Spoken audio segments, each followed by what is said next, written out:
মোহাম্মদপুর ৪ রাস্তার মোচড় থেকে বরিশাল সদরে আমরা রওনা দিলাম আমাদের বাড়িতে। দেখি কত সময় লাগে আল্লাহর নামে।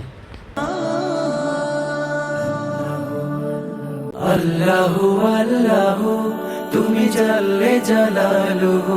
যেহেতু লম্বা সময় আমরা বাইক চালিয়ে আসলাম, আসার পরে তো পদ্মা সেতু পার হওয়ার পরে ভাঙ্গা থেকে তো আমরা গোলনদী যখন প্রবেশ করলাম, গোলনদীর ভিতরে আসার পরে অনেক রেস্টুরেন্ট দেখলাম।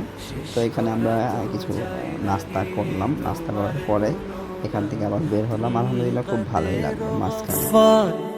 তুমি জালিল জব্বার, তুমি কাদের গফফার, তুমি জালিল জব্বার। তো প্রায় 5 ঘন্টা আমরা বাইক রান করলাম। রান করার পরে আমরা যখন বরিশাল শহরের ভিতরে নতুল্লাবাস থেকে সোজা জেলখানার মোচনের দিকে আমাদের এলাকার দিকে এসে পড়েছি। তো আলহামদুলিল্লাহ খুব ভালো লাগলো। তো এটা হলো সদর রোড বলা হয়, একদম আমাদের এলাকার বাসার কাছেই। তো সব মিলে আল্লাহ তাআলার কাছে লাখ কোটি শুকরিয়া, 5 ঘন্টার ভিতরে আমরা বরিশালে আসতে পেরেছি।